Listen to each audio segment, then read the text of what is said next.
ബരാക്ക international മിനിസ്ട്രീസിൻ്റെ word of truth പ്രോഗ്രാമിലേക്ക് നിങ്ങളെല്ലാവരെയും സ്വാഗതം ചെയ്യുന്നു. കർത്താവ് യേശുക്രിസ്തുവിൻ്റെ നാമത്തിലുള്ള സ്നേഹവന്ദനത്തെ അറിയിക്കുന്നു.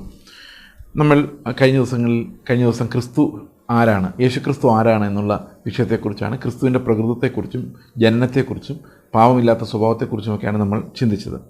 ഇന്ന് നമ്മൾ ചിന്തിക്കാൻ പോകുന്നത് യേശുക്രിസ്തുവിൻ്റെ ഹ്യൂമാനിറ്റി, അതായത് മനുഷ്യത്വം, ദൈവത്വം, ഇതെങ്ങനെയാണ് നമുക്ക് പ്രധാനമായിരിക്കുന്നത് എന്നുള്ളതാണ്. യേശുക്രിസ്തുവിൻ്റെ മനുഷ്യത്വമാണ് നമ്മുടെ പ്രതിനിധിയായി യേശുക്രിസ്തുവിനെ പിതാവിൻ്റെ മുമ്പിൽ നിർത്തുന്നത്. യേശുക്രിസ്തുവിൻ്റെ ദൈവത്വമാണ് പിതാവിൻ്റെ ശബ്ദമായിട്ട് നമ്മുടെ അടുത്ത് അതോറിറ്റിയോടെ യേശുക്രിസ്തു സംസാരിക്കുന്നതിനുള്ള കാരണം. അപ്പോൾ നമുക്ക് പകരം യാഗമായി മാറിയ ക്രിസ്തു, 1 തിമോത്തിയോസ് 2:5 നമ്മളത് കാണുന്നുണ്ട്. റോമാലേഖനം 5:18 നമ്മൾ കാണുന്നത് യേശുക്രിസ്തു പൂർണ്ണ മനുഷ്യനായി നമുക്ക് പകരം ഒരനുസരണം നമുക്ക് വേണ്ടി നിർവഹിച്ചു എന്നാണ്. റോമർ 5:19 എന്താ പറയുന്നത്? ഏക മനുഷ്യൻ്റെ അനുസരണക്കേടിനാൽ അനേകർ പാപികളായി മാറിയതുപോലെ ഏകൻ്റെ അനുസരണത്താൽ അനേകർ നീതിമാന്മാരെ തീരും. അതായത് യേശുക്രിസ്തുവിൻ്റെ അനുസരണം നമ്മളെല്ലാം നീതീകരിക്കാൻ കാരണമായിരുന്നു. അതെന്തുകൊണ്ടായിരുന്നു എന്ന് വെച്ച് കഴിഞ്ഞാൽ he was a perfect human being. Perfect മനുഷ്യനായതുകൊണ്ടാണ് ക്രിസ്തുവിൻ്റെ അനുസരണം നമുക്ക് ഗുണമായി മാറിയത്. പെർഫെക്റ്റ് ഒരു മനുഷ്യനായിരുന്നത് കൊണ്ടാണ് ആദമിൻ്റെ പാപം നമുക്കെല്ലാവർക്കും ഇംപ്യൂട്ടഡ് സിൻ ഉണ്ടാക്കിയത്. അതായത് ആരോപിത പാപം നമുക്കെല്ലാവർക്കും ഉണ്ടാക്കാൻ കാരണം ആദം എന്ന് പറയുന്നൊരു വ്യക്തിയായിരുന്നു. എന്നാൽ യേശുക്രിസ്തു എന്ന വ്യക്തിയുടെ അനുസരണമാണ് നമ്മെ എല്ലാവരെയും നീതിമാന്മാരാക്കുന്ന റെപ്രസെൻറ്റേറ്റീവ് ഒബീഡിയൻസ്, അതായത് നമ്മളെ പ്രതിനിധീകരിക്കുന്ന അനുസരണം. യേശുക്രിസ്തു നമ്മെ പ്രതിനിധീകരിച്ച് നമുക്ക് പകരം അനുസരിച്ചു എന്നുള്ളതാണ് അതിൻ്റെ അർത്ഥം. അതായത് അവൻ്റെ അനുസരണത്താൽ നമ്മൾ നീതിമാന്മാരായി മാറും. യോഹന്നാൻ്റെ സുവിശേഷം 17-ാം അധ്യായത്തിൻ്റെ 19-ാം വാക്യത്തിൽ ഇങ്ങനെ പറയുന്നു, അവരും വിശുദ്ധീകരിക്കപ്പെടേണ്ടതിന്, അവർ സാക്ഷാൽ വിശുദ്ധീകരിക്കപ്പെടേണ്ടതിന് ഞാൻ അവർക്ക് വേണ്ടി എന്നെ തന്നെ വിശുദ്ധീകരിക്കുന്നു. അപ്പോൾ representative obedience and representative sanctification. Christ represents us in his sanctification and also in his obedience. അത് വേദപുസ്തകം നമ്മൾ പഠിപ്പിക്കുന്ന ഒരു കാര്യമാണ്. He is my substitute, he's my പകരക്കാരൻ. അവൻ എൻ്റെ പകരം അനുസരിച്ചു, എൻ്റെ പകരം അവൻ വിശുദ്ധീകരിക്കപ്പെട്ടു. അപ്പോൾ അതിനർത്ഥം ഞാൻ വിശുദ്ധീകരിക്കപ്പെടുന്നില്ല എന്ന് ഞാൻ അനുസരിക്കുന്നില്ല എന്നുള്ളതല്ല. ഞാൻ അനുസരിക്കുന്നുണ്ട്, പക്ഷേ അത് വിശ്വാസത്താൽ ക്രിസ്തുവിൻ്റെ അനുസരണത്തിലേക്ക് ഞാൻ നടക്കുകയാണ്. നമ്മളത് വിശദമായിട്ട് പിന്നീട് കാണും. അതിനർത്ഥം യേശുക്രിസ്തുവിനെ നമ്മൾ അനുസരിക്കേണ്ടെന്നോ ദൈവത്തെ അനുസരിക്കേണ്ടെന്നല്ല, ക്രിസ്തുവിൻ്റെ അനുസരണം നമ്മെ നീതിമാന്മാരാക്കി മാറ്റി. നമ്മൾ നീതിമാന്മാരായതുകൊണ്ട് അനുസരിക്കാതിരിക്കാൻ പറ്റുകയില്ല. അപ്പോൾ നീതിമാന്മാരാക്കുന്ന എന്തിനു വേണ്ടിയാണ്? യേശുക്രിസ്തുവിൻ്റെ നീതിയാൽ നമ്മളെ നീതീകരിക്കുന്നത്, നമ്മൾ ആ നീതി ചെയ്യാൻ വേണ്ടിയാണ്. അപ്പോൾ ഫെയ്ത്ത് പ്രൊഡ്യൂസസ് ഒബീഡിയൻസ്. അത് നമ്മളെ നീതിമാന്മാരാക്കിയാൽ മാത്രമേ നമുക്ക് അനുസരിക്കാൻ പറ്റുള്ളൂ. ശരിക്കും പറഞ്ഞു കഴിഞ്ഞാൽ കർത്താവ് നമുക്ക് പ്രതിനിധിയായി അനുസരിച്ചു, നമ്മളെ നീതിമാന്മാരാക്കി. നമ്മൾ നീതിമാന്മാരായതുകൊണ്ട് നമുക്ക് അനുസരിക്കാതിരിക്കാൻ സാധിക്കുകയില്ല എന്നുള്ളതാണ്. ഓക്കെ, അപ്പോൾ യേശുക്രിസ്തുവിൻ്റെ മനുഷ്യാവതാരം എന്ന് പറയുന്നത് ശരിക്കും ദൈവം തൻ്റെ പുത്രനെ മനുഷ്യ സ്വഭാവം, മനുഷ്യ പ്രകൃതമുള്ളവനായി ഈ ഭൂമിയിലേക്ക് അയച്ചു. അതിനാണ് നമ്മൾ ഇൻകാർണേഷൻ അല്ലെങ്കിൽ അവതാരം എന്ന് പറയുന്നത്. യേശുക്രിസ്തു ദൈവമാണോ എന്നുള്ളൊരു ചോദ്യം പലപ്പോഴും ഒത്തിരി ആൾക്കാർ ചോദിച്ചിട്ടുണ്ട്. ഒത്തിരി ആൾക്കാർ അതിനാൽ ഇടറിപ്പോവുകയും ചെയ്തിട്ടുണ്ട്. യേശുക്രിസ്തുവിൻ്റെ ദൈവത്വത്തെക്കുറിച്ച് വിവിധങ്ങളായ ചോദ്യങ്ങൾ എല്ലാ കാലഘട്ടങ്ങളിലും ഉണ്ടായിട്ടുണ്ട്. യേശുക്രിസ്തു സൃഷ്ടിയാണെന്ന് വിശ്വസിക്കുന്ന ആൾക്കാർ അനേകരുണ്ട് ഇന്നുമുണ്ട്. അവർ വീടുകൾ തോറും അത് പ്രചരിപ്പിക്കുന്ന പല ടീമുകളുണ്ട്. അവർ യേശുക്രിസ്തുവിൻ്റെ ദൈവത്വത്തെ ചോദ്യം ചെയ്യാം. യേശുക്രിസ്തു ദൈവമല്ലാതിരുന്നു കഴിഞ്ഞാൽ നമുക്ക് രക്ഷയെക്കുറിച്ച് ഒരു വാക്കുപോലും മിണ്ടാൻ സാധിക്കില്ല. നമ്മൾ രക്ഷിക്കപ്പെട്ടു എന്ന് പറയുന്നതും ഉറപ്പിക്കുന്നതും എല്ലാം കർത്താവ് നമുക്കൊരു വാഗ്ദത്തം തന്നുകൊണ്ടാണ്. ദൈവമല്ല, ഒരു മനുഷ്യനാണ് ആ വാഗ്ദത്തം തന്നതെങ്കിൽ, അല്ലെങ്കിൽ സൃഷ്ടിയാണ് ആ വാഗ്ദത്തം തന്നതെങ്കിൽ എനിക്കത് വിശ്വസിക്കാൻ ഒരു ബാധ്യതയുമില്ല. എന്നാൽ ദൈവം തന്നെ പറഞ്ഞു, കാരണം ദൈവം മാത്രമേ ഇമ്മ്യൂട്ടബിൾ ആയിട്ടുള്ളൂ, അതായത് മാറ്റം വരാത്ത ആളായിട്ടുള്ളൂ. അപ്പം ഞാനൊരു കാര്യം അബ്സല്യൂട്ടായിട്ട് വിശ്വസിക്കണമെങ്കിൽ, ഉറച്ച് വിശ്വസിക്കണമെങ്കിൽ, സംശയമില്ലാതെ വിശ്വസിക്കണമെങ്കിൽ അത് ദൈവത്തിൻ്റെ ഒരു സാക്ഷ്യം അതിനകത്ത് വേണം. അപ്പോൾ യേശു കർത്താവിൻ്റെ വാക്കുകൾ എന്തുകൊണ്ടാണ് നമ്മൾ വിശ്വസിക്കുന്നത് വെച്ച് കഴിഞ്ഞാൽ ദൈവമായതുകൊണ്ടാണ്. സൃഷ്ടിയായിരുന്നെങ്കിൽ നമുക്കിതൊന്നും ഒരിക്കലും വിശ്വസിക്കാൻ പറ്റില്ലായിരുന്നു. കാരണം ഏത് സൃഷ്ടിയും വീണു പോകാമെന്ന് മനുഷ്യൻ്റെ തന്നെ വീഴ്ചയെ കാണിക്കുന്നുണ്ട്. ഏറ്റവും സൃഷ്ടിയുടെ മകുടമായ മനുഷ്യൻ വീണുപോയി, അതുപോലെ തന്നെ ഏത് സൃഷ്ടിക്കും വീഴാം. അപ്പോൾ ശരിക്കും പറഞ്ഞാൽ യേശുക്രിസ്തു ഒരു സൃഷ്ടിയാണെങ്കിൽ നമുക്ക് ഉറപ്പിച്ച് ഒരു കാര്യവും പറയാൻ സാധിക്കില്ല എന്നുള്ളതാണ്. ദൈവം ആര് എന്ന് പോലും നമുക്ക് പറയാൻ സാധിക്കില്ല. അപ്പോൾ ക്രിസ്തുവിൻ്റെ ദൈവത്വം എന്ന് പറയുന്നത് വളരെ പ്രധാനപ്പെട്ട കാര്യമാണ്. യോഹന്നാൻ്റെ 1:1 മുതലുള്ള വാക്യനെ പറയുന്നു, ആദിയിൽ വചനമുണ്ടായിരുന്നു, വചനം ദൈവത്തോടുകൂടിയായിരുന്നു, വചനം ദൈവമായിരുന്നു. അപ്പോൾ ഈ വാക്യം പറയുമ്പോൾ പല ആൾക്കാരും, പ്രത്യേകിച്ച് യഹോവയുടെ സാക്ഷികൾ എന്ന് പറയുന്നൊരു ഗ്രൂപ്പ്, അവർ പറയും വചനം ഒരു ദൈവമായിരുന്നു എന്നാണ് ശരിക്കുമുള്ള ട്രാൻസ്ലേഷൻ. എന്നോട് ഒരാൾ പറഞ്ഞാണ് ആദിയിൽ വചനമുണ്ടായിരുന്നു, അപ്പോൾ അനാദിയിൽ വചനമില്ലായിരുന്നു. ഞാൻ പറഞ്ഞു അങ്ങനെ അവിടെ എഴുതിയിട്ടില്ല. കാരണം ആദിയിൽ വചനം ഉണ്ടായി എന്ന് പറയുകയാണെങ്കിൽ ഓക്കെയാണ്. ആദിയിൽ ആകാശവും ഭൂമി ഉണ്ടായി, ആദിയിൽ ഉണ്ടായി, അപ്പോൾ ആ സമയത്ത് ഉണ്ടായതാണ്. എന്നാൽ ഇവിടെ അങ്ങനെയല്ല, ആദിയിൽ വചനം ഉണ്ടായിരുന്നു, അപ്പോൾ ഓൾറെഡി ഉണ്ടായിരുന്നു. ക്ലോക്ക് തുടങ്ങുമ്പോൾ വചനം ഓൾറെഡി ഉണ്ട്. ആ വചനം ദൈവമാണ്, ആ വചനമാണ് കൃപയും സത്യം നിറഞ്ഞ നമ്മുടെ ഇടയിൽ പാർത്തത്. അപ്പം യേശു ക്രിസ്തുവിൻ്റെ ദൈവത്വത്തെ വളരെ വ്യക്തമായിട്ട് പഠിപ്പിക്കുന്ന ഒരു വാക്യമാണ് നമ്മൾ യോഹന്നാൻ്റെ സുവിശേഷം 1-ാം അധ്യായത്തിൽ വായിക്കുന്നത്. അതിൽ 20-28 എൻ്റെ ദൈവവും എൻ്റെ കർത്താവും എൻ്റെ കർത്താവും എൻ്റെ ദൈവവുമായുള്ളവേ എന്ന് തോമസ് വിളിക്കുമ്പോൾ കർത്താവ് ആരാധന സ്വീകരിക്കുന്നതായിട്ട് നമുക്ക് കാണാം. ഓക്കെ, അതുപോലെ കർത്താവിൻ്റെ ഡിവൈൻ നേച്ചറിനെ കുറിച്ച് ലൂക്കോസിൻ്റെ സുവിശേഷം 2-ാം അധ്യായത്തിൻ്റെ 11-ാം വാക്യത്തിൽ നമുക്ക് കാണാം. നമുക്ക് ആ വാക്യം ഒന്ന് വായിക്കാം. ലൂക്കോസിൻ്റെ സുവിശേഷം 2-ാം അധ്യായത്തിൻ്റെ 11-ാം വാക്യം. അതിങ്ങനെയാണ് ലൂക്കോസിൻ്റെ സുവിശേഷം 2:11. For unto you is born this day in the city of David a saviour who is Christ the Lord. ഈ ലോർഡ് എന്നുള്ളൊരു പ്രയോഗം ദൈവത്തിന് മാത്രമുള്ളൊരു പ്രയോഗമാണ്. അപ്പോൾ ക്യൂരിയോസ് എന്ന് പറയുന്ന ആ പ്രയോഗം ഇത് ശരിക്കും ലൂക്കോസിൻ്റെ 2:11 കാണിക്കുന്നത് യേശുക്രിസ്തുവിൻ്റെ ദിവ്യ സ്വഭാവത്തെക്കുറിച്ചാണ്. ലോകത്തെ മുഴുവൻ രക്ഷിക്കാൻ ശക്തിയുള്ള ദൈവം എന്ന അർത്ഥത്തിൽ തന്നെയാണ്. ഇനി യോഹന്നാൻ 8:57 നമ്മൾ വരുമ്പോൾ യേശുക്രിസ്തുവിൻ്റെ ദൈവത്വത്തെ സൂചിപ്പിക്കുന്ന വേറൊരു പ്രധാനപ്പെട്ട ഒരു കാര്യം നമുക്ക് ആ ഭാഗത്ത് കാണാം. 8:57 നമ്മളിങ്ങനെ വായിക്കുന്നു, യഹൂദന്മാർ അവനോട് നിനക്ക് 50 വയസ്സ് പോലും ആയിട്ടില്ലല്ലോ, നീ എബ്രഹാമിനെ കണ്ടിട്ടുണ്ടോ എന്ന് ചോദിക്കുമ്പം കർത്താവ് പറയാണ്, truly truly I say to you before Abraham was I am. Abraham ഉണ്ടാകുന്നതിന് മുമ്പേ ഞാൻ ഉണ്ടായി എന്നല്ല, ഐ ആം. അവിടെ ടെൻസ് ഇല്ല, ഞാൻ ആകുന്നു എന്നാണ് പറയുന്നത്. എബ്രഹാം ഉണ്ടാകുന്നതിന് മുൻപേ ഞാൻ ആകുന്നു. ശരിക്കും പുറപ്പാട് പുസ്തകത്തിൽ കർത്താവ് പറഞ്ഞാൽ ഞാൻ ആകുന്നവൻ ഞാൻ ആകുന്നു, I am that I am എന്ന് പറഞ്ഞ പോലെ തന്നെയാണ് ഇവിടെ സംസാരിക്കുന്നത്. കാരണം ഇവിടെ ഇത് പറഞ്ഞു കേൾക്കുമ്പോൾ truly truly I say to you before Abraham was, I was born എന്നോ ഐ വാസ് ക്രിയേറ്റഡ് എന്നൊന്നും അല്ല പറയുന്നത്, ഐ ആം എന്ന് പ്രസൻറ്റ് ടെൻസിലാണ് പറയുന്നത്. അതായത് കാലമില്ലാത്തൊരു പ്രസ്താവനയാണത്. അത് കേട്ടപ്പോൾ ആൾക്കാർ എന്ത് ചെയ്യുന്നറിയോ, അവർ കല്ലെടുത്ത് കർത്താവിനെ എറിയാൻ ശ്രമിച്ചെന്നാണ് പറയുന്നത്. കാരണം എന്താണെന്ന് വെച്ച് കഴിഞ്ഞാൽ അതൊരു ദൈവദൂഷണമായിട്ട് അവരപ്പം തന്നെ മാർക്ക് ചെയ്തു. കാരണം Christ was equating himself to the father. അപ്പോൾ ദൈവവുമായിട്ട് യേശുക്രിസ്തു തന്നെത്താൻ ഉപമിക്കുന്നു എന്ന് ഇവർക്ക് മനസ്സിലായി. ആർക്ക്? ഈ ശത്രുക്കൾക്ക് മനസ്സിലായി, പരീശന്മാർക്ക് സദുക്യന്മാർക്ക് മനസ്സിലായി. കാരണം അവർക്ക് ഈ ഭാഷ അവർക്ക് അറിയാമായിരുന്നു.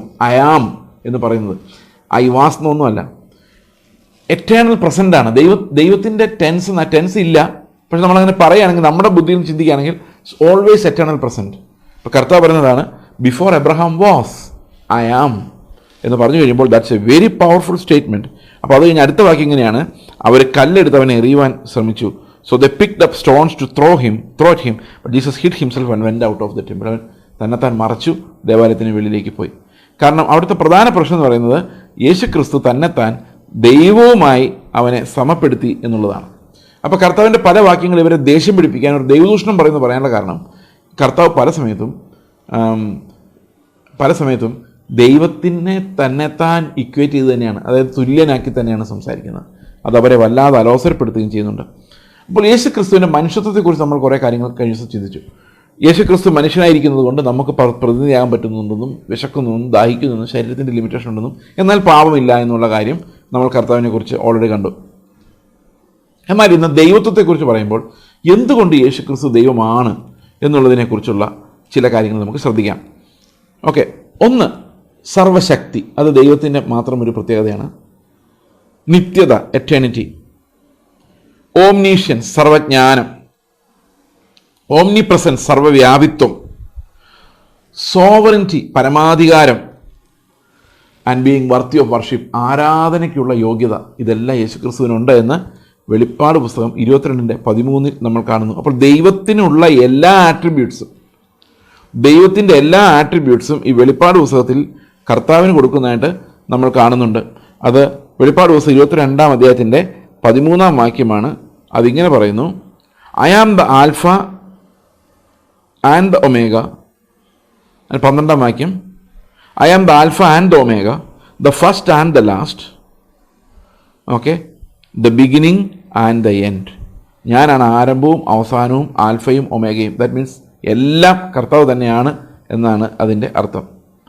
ഓക്കെ, അപ്പോൾ അത് ദൈവം ആരാധനയ്ക്ക് യോഗ്യനാണ് എന്നുള്ളതിൻ്റെ ഒരു വെളിപ്പാടാണ്. തന്നെയുമല്ല, പരമാധികാരത്തെക്കുറിച്ച് പറയുന്ന അധികാരവും ബലവും ബഹുമാനവും ശക്തിയും സ്വീകരിപ്പാൻ കുഞ്ഞാട് യോഗ്യൻ എന്ന് നമ്മൾ പല പ്രാവശ്യം വായിക്കുന്നുണ്ട്. എന്തുകൊണ്ടാണ് യേശുക്രിസ്തു ദൈവമായിരിക്കേണ്ടത്, പൂർണ്ണ ദൈവമാണെന്ന് നമ്മൾ കൺഫസ് ചെയ്യേണ്ടത് അത്യാവശ്യമായിരിക്കുന്നത്? നമ്മുടെ രക്ഷയെക്കുറിച്ച് പറയുവാൻ യേശുക്രിസ്തുവിൻ്റെ ദൈവത്വം വളരെ പ്രധാനപ്പെട്ടതാണ്. ഞാൻ നിങ്ങളുടെ നേരത്തെ പറഞ്ഞ പോലെ കർത്താവ് പറഞ്ഞ കാര്യങ്ങൾ ഞാൻ വിശ്വസിക്കണം. എന്താണ് നിർബന്ധം? ദൈവമാണ് എന്നുള്ളതുകൊണ്ടാണ്. അതെൻ്റെ ഉള്ളിലുള്ള ബോധ്യം കൊണ്ടാണ് ഞാൻ വിശ്വസിക്കുന്നത്. ഒരു മനുഷ്യൻ ഇത്രയും വലിയ കാര്യങ്ങൾ പറഞ്ഞാൽ ഞാൻ വിശ്വസിക്കില്ല. അപ്പോൾ ദൈവം തന്നെ അത് പറയേണ്ടത് ആവശ്യമായിരുന്നു. ഓക്കെ, ഇനി ലോകത്തിലുള്ള സകലരുടെയും പാപങ്ങൾ, അത് വിശ്വസിക്കുന്ന സകലരുടെയും പാപങ്ങളെ ചുമന്നൊഴിക്കുവാൻ അത് എത്ര പാപം കാണുമായിരിക്കും? അത് മില്യൺസ് ആൻഡ് മില്യൺസ് ഓഫ് പാപങ്ങൾ. അതിൻ്റെ ശിക്ഷ ഒരു ശരീരത്തിൽ ഒരു സ്പാൻ ഓഫ് സെക്കൻഡ് കൊണ്ട് അനുഭവിച്ച് തീർക്കുക, പിതാവ് അനുവദിച്ച ലിമിറ്റഡ് ടൈമിനുള്ളിൽ അനുസരിച്ച് തീർക്കുക എന്ന് പറയുന്നത് ഒരു മനുഷ്യന് സാധിക്കില്ല. അതൊരു ഇൻഫിനിറ്റായിട്ട് അനന്തമായ എക്സിസ്റ്റൻസ് ഉള്ള ദൈവത്തിന് മാത്രമേ സാധിക്കുള്ളൂ. ഇൻഫിനിറ്റ് എന്ന് പറഞ്ഞു കഴിഞ്ഞാൽ ഒരു പ്രത്യേക ടൈമിലോട്ട് കൺഫൈൻഡ് ആകാത്ത, ഓക്കെ, നിത്യനായ ദൈവത്തിന് മാത്രമേ അത് സാധിക്കുകയുള്ളൂ. അപ്പോൾ ഇത്രയും പേരുടെ പാപങ്ങൾ ഏറ്റ് കഴുകാൻ ഒരു സൃഷ്ടിക്കും സാധിക്കില്ല, അത് ദൈവത്തിന് മാത്രമേ സാധിക്കുകയുള്ളൂ. ഓക്കെ, രണ്ടാമത്തെ കാര്യം, രക്ഷ ദൈവത്തിൽ നിന്ന് വരുന്നു എന്നുള്ളത് ബൈബിളിലെ റെവലേഷനാണ്. എൻ്റെ രക്ഷകനെ എന്ന് ഞാൻ കർത്താവിനെ വിളിക്കുന്നുണ്ടെങ്കിൽ രക്ഷ കർത്താവിൽ നിന്ന് മാത്രമേ വരികയുള്ളൂ, ദൈവത്തിൽ നിന്ന് മാത്രമേ നമുക്ക് രക്ഷ വരികയുള്ളൂ. ഇസ്രായേലിനെ മിസ്രൈമിൽ നിന്ന് രക്ഷിക്കാൻ ദൈവം ഇറങ്ങി വരേണ്ടി വന്നു. അപ്പോൾ നിങ്ങൾ ആലോചിക്കുക, അതിനേക്കാൾ എത്രയോ വലിയ ശത്രുവാണ് നമ്മുടെ പാപം. ഇപ്പോൾ ഈ പാപത്തിൽ നിന്ന് നമ്മൾ രക്ഷിച്ചു കൊണ്ടുവരുന്ന ശരിക്കുള്ള രക്ഷകൻ ആരാണ്? കർത്താവ് തന്നെയാണ്, ദൈവം തന്നെയാണ്. ദൈവത്തിന് മാത്രമേ നമ്മൾ ഇതിനകത്ത് രക്ഷപ്പെടുത്താൻ കഴിയുമായിരുന്നുള്ളൂ. അപ്പോൾ നമ്മൾ നേരത്തെ പറഞ്ഞ പോലെ യേശുക്രിസ്തു ദൈവമല്ലെങ്കിൽ നമുക്കും പിതാവിനും ഇടയിലൊരു മധ്യസ്ഥത സാധിക്കില്ലായിരുന്നു. അതുമാത്രമല്ല, ഏറ്റവും പ്രശസ്തമായ ഒരു വേദവാക്യമാണ് യോഹന്നാൻ്റെ സുവിശേഷം 3:16. തൻ്റെ ഏകജാതനായ പുത്രനിൽ വിശ്വസിക്കുന്ന ഏവനും നശിച്ചു പോകാതെ നിത്യജീവൻ പ്രാപിക്കേണ്ടതിന് ദൈവം അവനെ നൽകുവാൻ തക്കവണ്ണം ലോകത്തെ സ്നേഹിച്ചു. അപ്പോൾ ദൈവം ലോകത്തെ സ്നേഹിച്ചു. എന്ത് ചെയ്തു? തൻ്റെ ഏകജാതനായ പുത്രനെ നൽകാൻ തക്കവണ്ണം. അപ്പോൾ ശരിക്കും ഒരു സൃഷ്ടിയെ നൽകിയിട്ട് ദൈവം അത്ര സ്നേഹിച്ചെന്ന് പറയാൻ പറ്റുമോ? ഒരിക്കലും പറ്റില്ല. കാരണം ദൈവത്തിന് അത്രയും ഒരു സൃഷ്ടിയെ പിന്നെ സൃഷ്ടിക്കാമല്ലോ. അപ്പോൾ God is not paying any cost. കർത്താവ് എന്ത് നഷ്ടപ്പെട്ടാലും കർത്താവിന് കുഴപ്പമില്ല. കാരണം എന്താണ്? ഇൻഫിനിറ്റ് ആയിട്ടുള്ള ദൈവം സൃഷ്ടിച്ച ഒരാളെയാണ് ദൈവം ക്രൂശിൽ മരിക്കാൻ വിട്ടതെങ്കിൽ ദൈവം എന്തിനാണ് വിഷമിക്കുന്നത്? വേറൊരാളെ സൃഷ്ടിച്ചുകൂടെ? അപ്പോൾ ശരിക്കും ദൈവം തന്നെ പെനാൽറ്റി എടുക്കുക എന്ന് പറയുന്നത് യേശുക്രിസ്തു ദൈവമാണെങ്കിലേ നടക്കുള്ളൂ. അപ്പോൾ പിതാവിന് ലോകത്തോടുള്ള സ്നേഹം തൻ്റെ സ്വന്തം പുത്രനെ ആദരിക്കാതെ ഏൽപ്പിച്ചെന്ന് പറയുമ്പം അതൊരു സൃഷ്ടിയാണെന്ന് പറഞ്ഞു കഴിഞ്ഞാൽ പിന്നെ ദൈവത്തിനെ ഏൽപ്പിച്ചു തരാൻ എന്താ പ്രയാസം? ഇത് കഴിയുമ്പോൾ വേറൊരാളെ സൃഷ്ടിച്ചാൽ പോരെ. പക്ഷേ യേശുക്രിസ്തു ഒന്നേ ഉള്ളൂ എന്ന് മാത്രമല്ല, അനന്തകാലത്തേക്ക് അവൻ ദൈവമാണ്. അതുകൊണ്ടാണ് അവിടെ നമ്മൾ ഇത് വിലയുള്ള ഒരു യാഗമായിട്ട് മാറുന്നത്. ഓക്കെ, അതല്ലെങ്കിൽ ദൈവം ഒരു സൃഷ്ടിയെ നമ്മളെ രക്ഷിക്കാൻ ഏൽപ്പിച്ചു എന്ന് പറഞ്ഞു കഴിഞ്ഞാൽ രക്ഷകൻ സൃഷ്ടിയായി. 1. 2, ഈ നമ്മൾ കൺഫസ് ചെയ്യുന്ന ഈ ദൈവത്തിൻ്റെ രക്ഷ എന്നുള്ള പാട്ട് തന്നെ നമുക്ക് അപ്രത്യക്ഷമായി പോകും. ഓക്കെ, നമ്മളെ രക്ഷിച്ചത് ഒരു മനുഷ്യനാണ് എന്ന് വരും. രണ്ടാമത്തെ കാര്യം, നമുക്ക് ആ ആളെ വിശ്വസിക്കേണ്ട ബാധ്യതയുമില്ല. കാരണം ദൈവമല്ലെങ്കിൽ നമ്മൾ വിശ്വസിക്കാൻ പോലും ബാധ്യതയുള്ളവരല്ല. ഓക്കെ, അപ്പോൾ രക്ഷ ദൈവത്തിൽ നിന്നുള്ളതാണ് എന്ന് നമ്മൾ മനസ്സിലാക്കുന്നത്. അതുപോലെ യേശുക്രിസ്തു പൂർണ്ണ ദൈവമായതുകൊണ്ടാണ് നമ്മൾ അവനെ വിശ്വസിക്കുന്നതെന്ന് ഞാൻ പറഞ്ഞു. അതുപോലെ തന്നെ പൂർണ്ണ ദൈവമായതുകൊണ്ടാണ് ദൈവം നമ്മെ സ്നേഹിക്കുന്നു എന്ന് പറയുന്നത്. കാരണം അവൻ വിട്ടു തന്നത് ഒരു സൃഷ്ടിയല്ല, തൻ്റെ പുത്രനെ തന്നെയാണ്. അപ്പോൾ സൃഷ്ടിയായിരുന്നെങ്കിൽ ദൈവം കാര്യമായി ഇങ്ങനെ സ്നേഹിച്ചു എന്ന് പറയാൻ തെളിയിക്കാനോ സാധിക്കില്ലായിരുന്നു. So Christ had to be God. അതല്ലെങ്കിൽ നമുക്ക് രക്ഷയെക്കുറിച്ച് പറയാൻ സാധിക്കില്ല. ആരാധന ക്രിസ്തുവിനെ കുഞ്ഞാടിന് മഹത്വമെന്ന് ഒരാൾക്കും പറയാൻ സാധിക്കില്ല. യേശുക്രിസ്തു ദൈവമല്ലായിരുന്നെങ്കിൽ ആരെക്കൊണ്ടും അത് കഴിയുമായിരുന്നില്ല. ബലവും ബഹുമാനവും ആരാധനയും സ്തുതിയും സ്തോത്രവും സ്വീകരിക്കാൻ കുഞ്ഞാട് യോഗ്യൻ എന്നുള്ളത് സഭയുടെ കൺഫെഷനാണ്. ഓക്കെ, അപ്പോൾ ഈ കാര്യങ്ങൾ നമ്മളെ ഉറപ്പിച്ചു തരുന്നൊരു കാര്യം, രക്ഷ ദൈവത്തിൻ്റെ ദാനമാണ്. യേശുക്രിസ്തു പൂർണ്ണ ദൈവമാണ്. പൂർണ്ണ ദൈവം അല്ലെങ്കിൽ ഇങ്ങനൊരു രക്ഷ ദാനം ചെയ്യുവാൻ സാധിക്കുകയില്ല എന്നുള്ളതാണ്. ഇനി നമ്മൾ കാണാൻ പോകുന്നത് യേശുക്രിസ്തുവിനെക്കുറിച്ചുള്ള തെറ്റായ ഉപദേശങ്ങൾ, പ്രധാനപ്പെട്ട ദുരുപദേശങ്ങൾ ഏതൊക്കെയാണെന്നുള്ളതാണ്. പലപ്പോഴും യേശുക്രിസ്തുവിനെക്കുറിച്ചുള്ള പല ദുരുപദേശങ്ങൾ സ്പ്രെഡാകുന്നുണ്ടെങ്കിലും ഇതെല്ലാം ഒരിക്കൽ സഭ കൺസിഡർ ചെയ്യുകയും അത് തള്ളിക്കളയുകയും ചെയ്തിട്ടുള്ള ദുരുപദേശങ്ങളാണ്. പ്രധാനമായിട്ടും ഒരു 3-4 ദുരുപദേശങ്ങൾ എന്താണെന്ന് എന്ന് നിങ്ങളുടെ മുമ്പിൽ പറയുവാൻ ഞാൻ ആഗ്രഹിക്കുന്നു. നിങ്ങൾ ചുറ്റും ഇതൊക്കെ കേൾക്കാം. നിങ്ങൾ വേണമെങ്കിൽ ടി വിയിലും ഫേസ്ബുക്കിലൊക്കെ കാണുന്ന പല വലിയ പ്രസംഗങ്ങൾക്കകത്തൊക്കെ ഇങ്ങനെയുള്ള ദുരുപദേശങ്ങൾ ഇഷ്ടം പോലെ ഉണ്ട്. ഒന്നാമത് അപ്പോളിനേറിയനിസം എന്ന് പറയുന്ന ഒരു ഉപദേശമാണ്. അപ്പോളിനേറിയനിസം എന്ന് പറയുന്നത് യേശു ക്രിസ്തുവിനൊരു മനുഷ്യ ശരീരം ഉണ്ടായിരുന്നു, എന്നാൽ ഒരു മനുഷ്യ മനസ്സുണ്ടായിരുന്നില്ല എന്നുള്ളതാണ്. അത് മൈൻഡോ സ്പിരിറ്റോ മാനുഷികമായിരുന്നില്ല എന്ന് പറഞ്ഞു കഴിഞ്ഞാൽ, ഒരു മനുഷ്യ ശരീരത്തിലേക്ക് ഡിവൈൻ ലോഗോസ് വന്ന് വസിച്ചു. ക്രൂശിൻ്റെ സമയമായപ്പം ഈ ഡിവൈൻ ലോഗോസ് അങ്ങ് പോയി. അപ്പോൾ അവതാരം എന്ന് പറയുന്ന ഒരു ക്യാരക്ടർ വന്ന് കർത്താവിൽ ഇറങ്ങിയിട്ട് അത് പിന്നെ പോവുകയായിരുന്നു എന്നാണ് അപ്പോളിനേറിയനിസം എന്ന് പറയുന്ന ഒരു ഉപദേശം പറയുന്നത്.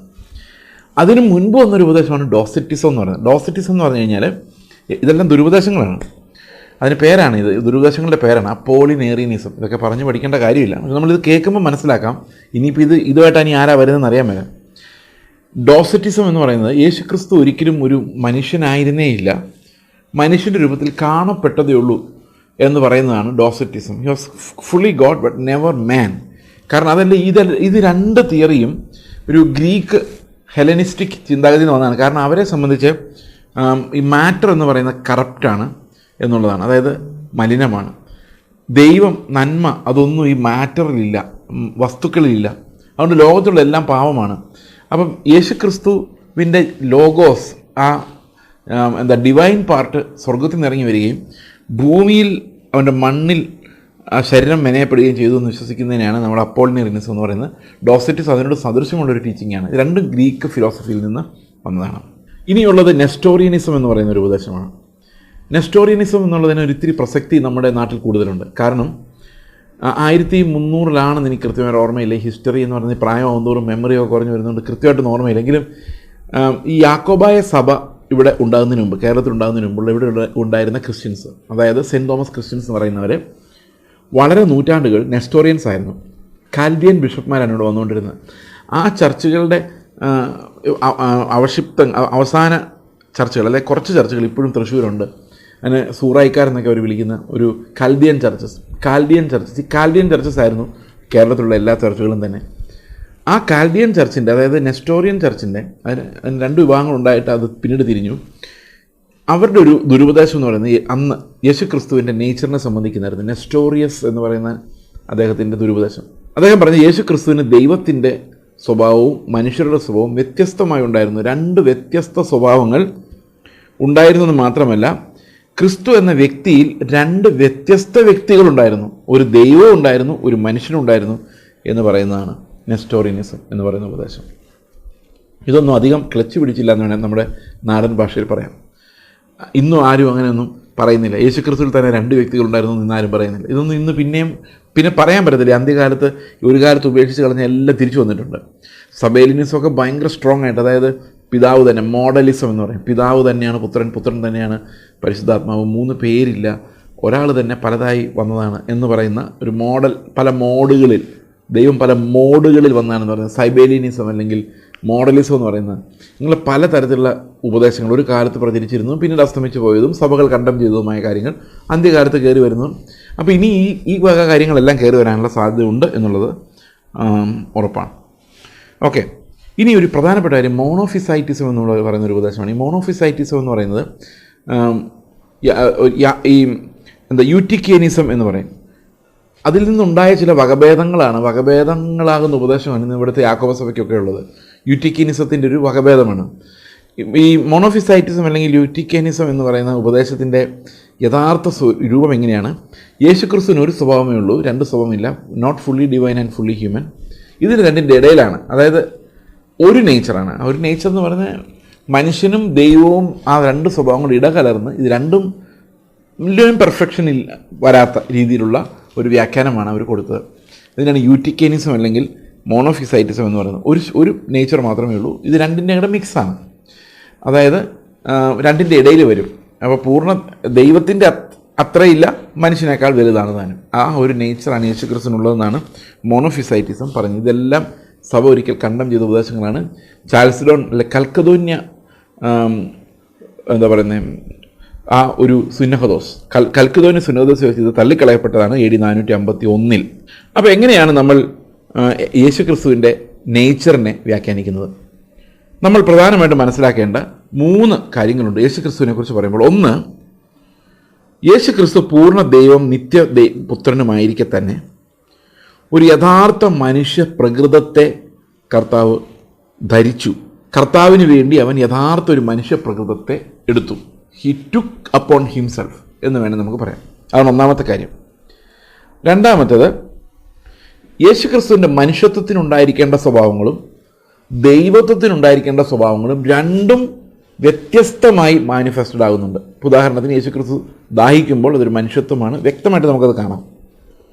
എന്നാൽ യേശുക്രിസ്തു വെള്ളത്തിന്മേൽ നടക്കുമ്പോൾ അത് ഒരു ദൈവത്തിൻ്റെ സമയത്തിന്മേലുള്ള അധികാരം, അല്ലെങ്കിൽ സ്ഥലത്തിനും സ്പേസിനും ടൈമിനും മേലുള്ള കർത്താവിൻ്റെ അധികാരത്തെയാണ് കാണിക്കുന്നത്. എൻ്റെ പുരയ്ക്കകത്ത് വരുവാൻ നീ പോരാത്തവനാണെന്ന് പറഞ്ഞൊരു പാർട്ടി അടുത്ത കാലത്ത് ഇറങ്ങിയിട്ടുണ്ട്.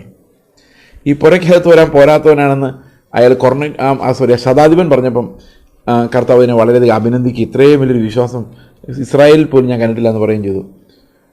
ഇന്ന് നമ്മളത് പറഞ്ഞാൽ ദൈവം അത് അംഗീകരിക്കുമോ?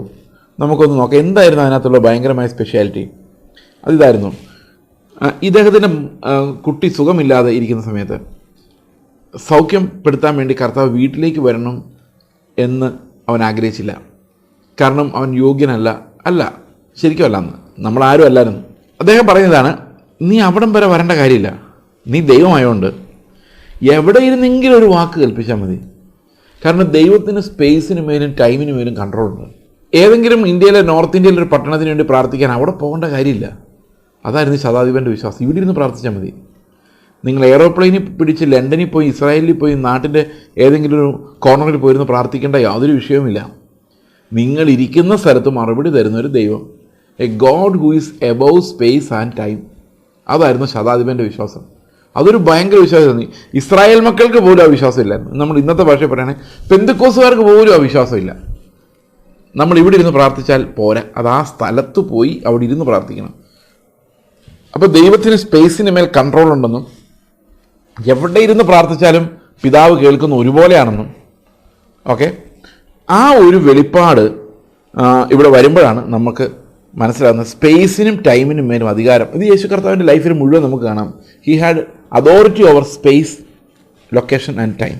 അപ്പോൾ ഇതാണ് നമ്മൾ രണ്ടാമത് കാണേണ്ട ഒരു കാര്യം. ഈ 2 നേച്ചറും, യേശുക്രിസ്തുവിൻ്റെ മനുഷ്യ സ്വഭാവവും ദൈവ സ്വഭാവവും വളരെ ഡിസ്റ്റിങ്ക്റ്റായി, വ്യത്യസ്തമായിട്ട് നമുക്ക് കർത്താവ് എക്സർസൈസ് ചെയ്ത് നമുക്ക് കാണാം.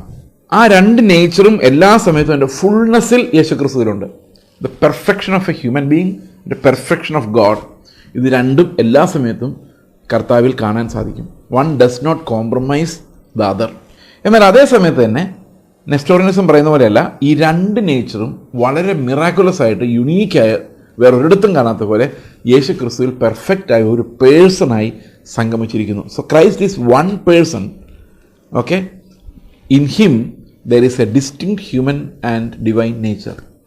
ഇതാണ് ശരിക്കും വേദപുസ്തകം നമ്മളെ പഠിപ്പിക്കുന്ന ഉപദേശം. കാരണം കർത്താവിൻ്റെ ആട്രിബ്യൂട്ട്സിൻ്റെ പഠനം, അതായത് ഹൂ ഈസ് ഗോഡ് എന്നുള്ള ആ പഠനം ഇങ്ങോട്ടാണ് നമ്മൾ എത്തിക്കുന്നത്. കർത്താവിനുണ്ട് ഉള്ള ദൈവിക ഗുണങ്ങൾ അതുപോലെ തന്നെ ഇരിക്കുമ്പോൾ തന്നെയാണ് നമ്മുടെ ഹൃദയത്തെ വായിക്കാൻ കർത്താവിന് പറ്റുന്നു, അല്ലേ? ഓരോ മനുഷ്യൻ്റെ അന്തരംഗത്തിൽ ഉണ്ടാകുന്നതെല്ലാം കർത്താവ് അറിയുന്നുണ്ട്. അത് ദൈവത്തിന് മാത്രം പറ്റുന്നൊരു കാര്യമാണ്. അത് യേശുക്രിസ്തു പല പ്രാവശ്യം പറയുന്നുണ്ട്. കർത്താവിന് അത് കൃത്യമായി ദൈവം കാണുന്ന പോലെ തന്നെ. ഇപ്പം നമ്മുടെ കാര്യം തന്നെ എടുത്തോ. നമ്മൾ ഒരു ദിവസം യേശുക്രിസ്തുവിൻ്റെ മധ്യസ്ഥ അപേക്ഷിച്ച് പ്രാർത്ഥിക്കുന്ന എത്ര പേരായിരിക്കും? ലക്ഷക്കണക്കിന് ആൾക്കാർ കർത്താവിൻ്റെ നാമത്തിൽ രക്ഷിക്കപ്പെടും. ഇത്രയും പേർക്ക് വേണ്ടി പക്ഷപാതം ചെയ്യുന്ന കാര്യം ആലോചിച്ച് നോക്കി. പിതാവിൻ്റെ അടുത്ത് പോയി നിന്നിട്ട് എൻ്റെ കാര്യം പറയാൻ തന്നെ ഒരു 50 മിനിറ്റ് വേണം. അത്രയ്ക്കും വിഷയങ്ങളാണ്. നമുക്ക് വിഷയങ്ങൾ തീർന്നിട്ട് സമയമില്ല. അപ്പോൾ യേശുക്രിസ്തു ചെന്ന് ഈ വിഷയങ്ങളെല്ലാം, ലോകത്തിലുള്ള സകലമാന മനുഷ്യരുടെയും ചിന്തകൾ, അവരുടെ ആവശ്യങ്ങൾ, അവരുടെ പ്രകൃതം, അവരുടെ അവിശുദ്ധി, അവരുടെ വിശദീകരണത്തിനുള്ള കാര്യങ്ങൾ, 100,000 കാര്യങ്ങൾ, ഇതെല്ലാം കർത്താവ് ഒരു മനുഷ്യനോ സൃഷ്ടിയാണെങ്കിൽ ഓർത്തിരിക്കാൻ പറ്റുമോ? ഇല്ല. ദൈവത്തിന് മാത്രമേ ഇൻഫിനിറ്റ് ആയിട്ടുള്ള നോളജ് ഉള്ളൂ. ദൈവത്തിന് മാത്രമേ ഒരു ഇൻഫിനിറ്റ് ബ്രെയിൻ ഉള്ളൂ. ബ്രെയിൻ എന്നുള്ള വാക്ക് ശരിയല്ല, ജ്ഞാനമുള്ളൂ. അതാണ് യേശുക്രിസ്തുവിനെ നമ്മൾ കാണുന്നത്. He had all the attributes of God and all the attributes of a man. ദൈവത്തിൻ്റെ എല്ലാ സ്വഭാവത്തിൻ്റെയും പൂർണ്ണത ക്രിസ്തുവിൽ വസിച്ചിരുന്നെന്ന് മാത്രമല്ല, അതുപോലെ തന്നെ ഒരു മനുഷ്യൻ്റെ പൂർണ്ണമായ എല്ലാ സ്വഭാവങ്ങളും യേശുക്രിസ്തുവിലുണ്ടായിരുന്നു എന്ന് നമ്മൾ അറിഞ്ഞിരിക്കണം. സോ ഇവിടെ വേറൊരു കാര്യം നമ്മൾ എംഫസൈസ് ചെയ്ത് പറയേണ്ടത്, ദൈവത്തിന് ഒരിക്കലും ഒരു ചെറിയ ദൈവമായിരിക്കാൻ പറ്റില്ല. ദൈവത്തിൻ്റെ ആട്രിബ്യൂട്ട്സിന് ഒരിക്കലും മാറ്റം വരുത്താൻ പറ്റത്തില്ല. By definition God will always be God. അത് മനുഷ്യനായി അവതരിച്ചാലും ദൈവം തന്നെ ആയിരിക്കും.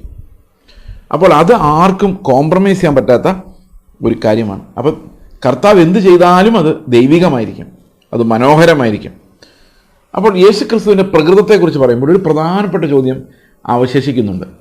അത് യേശു ക്രിസ്തു പാപം ചെയ്തില്ല എന്നുള്ള കാര്യത്തിൽ നമുക്കൊരു സംശയമില്ല. കാരണം വളരെ കഷ്ടപ്പെട്ട് പാടുപെട്ട് കർത്താവ് പാപത്തെ റെസിസ്റ്റ് ചെയ്ത് തോൽപ്പിച്ചു. എന്നാൽ എവിടെയെങ്കിലും യേശു ക്രിസ്തു ആ യുദ്ധത്തിൽ പോകുമായിരുന്നു? Was there a possibility that Jesus could have sinned? യേശു ക്രിസ്തു പാപം ചെയ്ത് വീണു പോകുമായിരുന്നോ? അതിനൊരു സാധ്യത മുന്നിൽ കണ്ടുകൊണ്ടാണോ കർത്താവ് അലറി നിലവിളിച്ച് പ്രാർത്ഥിച്ചത്? It was there a possibility that Jesus would have disobeyed the Father and committed a sin വരുമായിരുന്നോ? ഇതൊരു വലിയ ചോദ്യമാണ്. നമ്മൾ ഈ ചോദ്യമാണ് ഇനി അടുത്ത ദിവസം ചിന്തിക്കാൻ പോകുന്നത്. നിങ്ങൾക്കും ആലോചിക്കാം, കുഡ് ക്രൈസ്റ്റ് ഹാവ് സിൻഡ്? കർത്താവിന് പാപം ചെയ്യുവാൻ സാധിക്കുമായിരുന്നോ? അല്ലെങ്കിൽ പാപത്തിൽ വീണു പോകാനുള്ള സാധ്യത ഉണ്ടായിരുന്നോ? Could Jesus have sinned? നമുക്ക് ഈ വിഷയം അധികം ചിന്തിക്കേണ്ട, പക്ഷെ നമുക്ക് വേദപുസ്തകത്തെ ആസ്പദമാക്കി കർത്താവിൻ്റെ നേച്ചറിനെ കുറിച്ച് നമുക്ക് കൂടുതൽ ആഴമായിട്ട് അറിയുവാൻ ഈ പഠനങ്ങൾ നമ്മളെ സഹായിക്കും. നമുക്ക് പ്രാർത്ഥിക്കാം. ഞങ്ങളുടെ സ്വർഗ്ഗസ്ഥ പിതാവേ, അങ്ങയുടെ പുത്രനെക്കുറിച്ചുള്ള വെളിപ്പാട് ഞങ്ങൾക്ക് നൽകി അങ്ങയുടെ മുൻപിൽ കർത്താവെ അങ്ങയുടെ പരിജ്ഞാനത്തോടെ ജീവിക്കാൻ വേണ്ടി യേശുക്രിസ്തു എന്ന ഏക വഴിയിലൂടെ അങ്ങയെ പൂർണ്ണമായും അറിയുവാൻ ഞങ്ങളെ വിളിച്ചിരിക്കുന്നതിനായിട്ട് സ്തോത്രം. ആ അറിവിലൂടെ ഞങ്ങൾക്ക് ലഭിക്കുന്ന നിത്യജീവനായി സ്തോത്രം. കർത്താവായ യേശുക്രിസ്തുവിൻ്റെ നാമത്തിൽ തന്നെ ആമേൻ.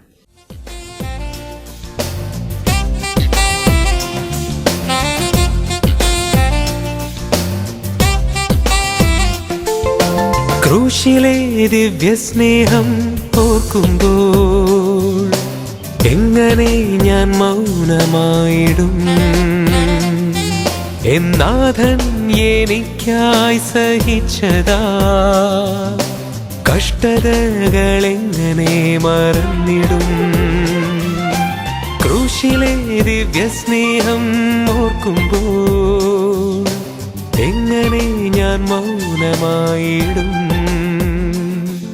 എന്നാഥൻ എനിക്കായി സഹിച്ചതാ കഷ്ടതകളെങ്ങനെ മറന്നിടും? വർണ്ണിക്കും ആ ദിവ്യ സ്നേഹത്തെ ആയുസ്സിൻ ദിനമൊക്കെയും, വർണ്ണിക്കും ആ ദിവ്യ സ്നേഹത്തെ ആയുസ്സിൻ ദിനമൊക്കെയും. ക്രൂശിലെ ദിവ്യ സ്നേഹം ഓർക്കുമ്പോൾ എങ്ങനെ ഞാൻ മൗനമായിടും? എന്നാഥൻ എനിക്കായി സഹിച്ചതാ കഷ്ടതകളെങ്ങനെ